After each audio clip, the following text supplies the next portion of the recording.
They hate when you elevate. Yeah. They hate when you elevate.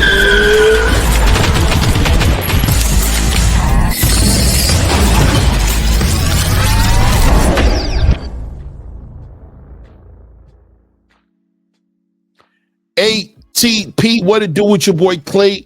More rain back at you guys with another one. Man, shout out to all my subscribers, all the support for the channel. Always appreciate you guys, man. The bloodline of ATP Combat Media, man. Shout out to this community, becoming a greater and greater community, which every single piece of content that I drop, man, always supporting it, man. I appreciate you guys. And look, if it's your first time tapping into the content, you know how it goes.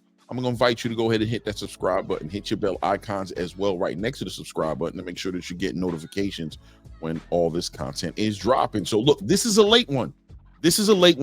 Been busy running around doing things. You guys been watching the lives. We covered this a little bit in the live, but let's make it official, man. Let's address this and get my 2 cents in on Jaron Ennis and Stanionis.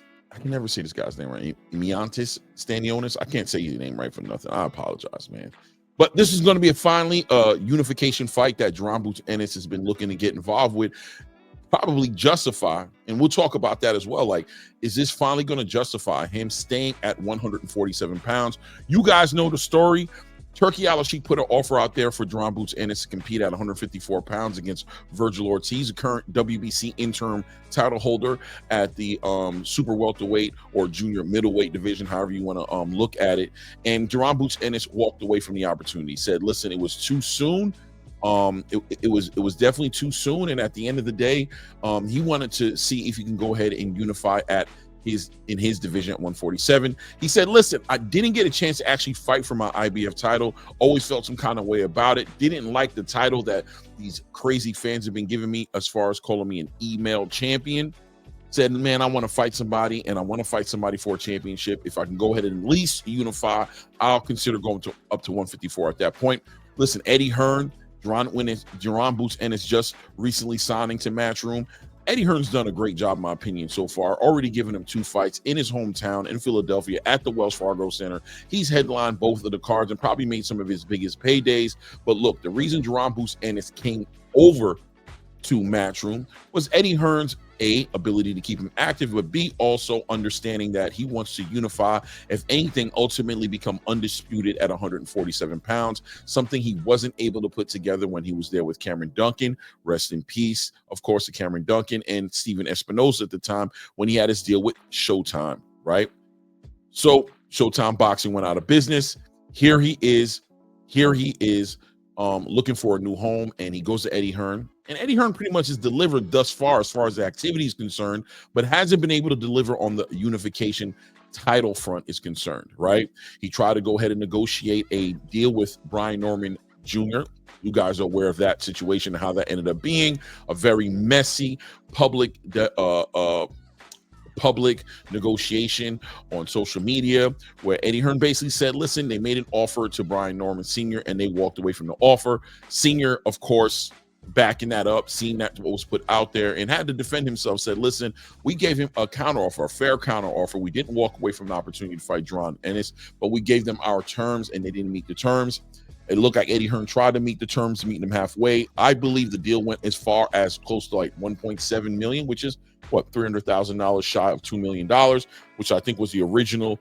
Well, I think that's ultimately where Brian Norman Sr. wanted to meet in the middle at, probably asking for way more than that 2 million, but was willing to meet at 2 million. But Eddie Hearn wasn't willing to go ahead and give him that 2 million. And ultimately that deal went off the table. Now, a lot of people blamed Eddie Hearn and said, listen, man, if you can go to 1.7, you can go to 2 million. You understand what Jaron Ennis wants to get done. You just signed him. If you weren't ready to spend the coin on putting these fights together, then what did you tell this guy, right? Well, Eddie Hearn was also campaigning and trying to convince Jaron Ennis to go to 154, as there's a lot of money up there. You've got Turkey Al-Sheikh, who seems to be interested in the 154-pound weight class division career of Jaron Ennis. But Jaron, Bozy, his team coming together, standing firm on how important it was for them to go ahead and unify in that division. At a minimum, at least unify one of the titles, if not, like I said before, head into undisputed territory and, you know, put his name in the record books. He's looking to be a multiple division unified or undisputed champion. So that being said, fast forward to the present moment in time, Stanionis sitting over there on the PBC roster, who hasn't really been as active as I'm sure he'd like to be. I believe the last time he fought was probably in the PBC Amazon Prime debut card, which I believe headlined Tim Tszyu and Sebastian Fundora. If not that one, then definitely the Canelo card. Don't quote me one way or the other, but he only fought once last year, and he had some health issues and things of that nature, and for whatever reason wasn't able to be more active last year. Going into this year, I thought that Stanionis was supposed to be fighting on a on this card coming up with Gervonta Tank Davis, but you know, I don't know if that fight is still happening or not. But news comes out a couple days ago that Eddie Hearn has confirmed that there's active negotiations going on for Boots and Stanionis to finally meet up for a unification title fight. If that does happen, I think it does justify Jaron Boots Ennis' position if he can get that, right? Now, why would he want that outside of the fact that he wants to unify and become an actual champion? I don't think Jaron Boots Ennis is very interested in fighting or defending any more mandatories on that IBF title due to that rehydration clause, right? So if it's not a unification title fight that's actually on the table, I'd expect Jaron Boots Ennis to probably go ahead and entertain options at 154. But at this point, if Eddie Hearn is able to go ahead and you know, execute on this, then is he doing a good enough job for Jaron Boots Ennis? How's that relationship going? You guys saw Jaron Boots Ennis had put statements out saying if things didn't come from him directly, that they weren't to listen to him. In other words, kind of taking Eddie Hearn's legs from under him, right? Cutting his legs from under him and making it sound like Eddie Hearn's information isn't very accurate. Well, look, here we are full circle. Does it really matter at this point? If Jaron Boots Ennis is able to go ahead and secure this, or Eddie Hearn, should I say, be able to secure this for Jaron Boots Ennis, then this justifies and puts some clarity on Jaron Boots Ennis's recent moves and recent statements that he's made about the reason why he's walking away from an opportunity to fight at 154, or for argument's sake, even a reason as to why he wouldn't take a fight with the Teofimo Lopez, who was willing to come up from 140 to 147 to challenge Jaron Boots Ennis for his 147 IBF title. Well, it still hasn't happened yet. Days are going by. This fight is supposedly still in negotiations.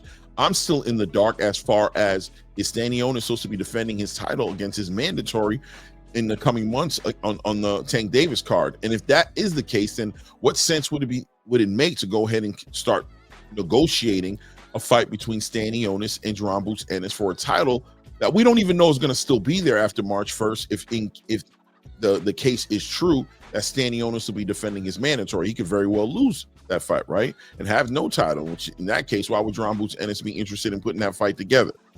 So it's either that fight is not happening any longer and he's not going to be on that card, or they're just going ahead and try to coordinate it and assume that Stanionis is able to walk away on the other side of that fight with a victory and defend that title. Either way, you guys let me know what you think in the comment section, though, because Jaron Ennis and Stanionis is supposedly still in final steps of negotiations. How likely do you think it is that this fight is going to come together? And when it does come together, are you guys going to be satisfied, or do you guys aren't really into the legacy part of the conversation? Are you guys really just into seeing the best fights possible, and you just feel like Jaron Boots Ennis and Virgil Ortiz was going to be the better fight? And where Jaron Boots Ennis feels like these accolades is holding weight, it does seem like in the present time, in the present space of boxing, that accolades, that legacy, that championships, that belts don't matter anymore. That the fans are really just interested in the most competitive fights possible. And a lot of people would probably say that a Virgil Ortiz Jr. versus a Jaron Boots Ennis fight would have been a way more competitive fight, a fight that the fans can get into. Jaron Boots Ennis handling his own personal things that motivate him, his own aspiration, his own ambition, his own legacy-driven ambition that he has to go ahead and fight a fight with Stanionis, a fight that maybe a lot of these fans don't want to see. Me personally, look, man, championship boxing, belts on the line, unification, an Eastern European against Jaron Boots Ennis, who just came off of a very competitive fight with another Eastern European in Karen Kukudajin. I'm all in. I want to see the fight. But let me know what you think in the comments. Shout out again to all my subscribers. Can't tell you guys how much I appreciate you guys. If this is your first time tapping the content, take an opportunity to go ahead and hit that subscribe button. Hit your bell icons as well so you are getting alerts when all this content is dropping.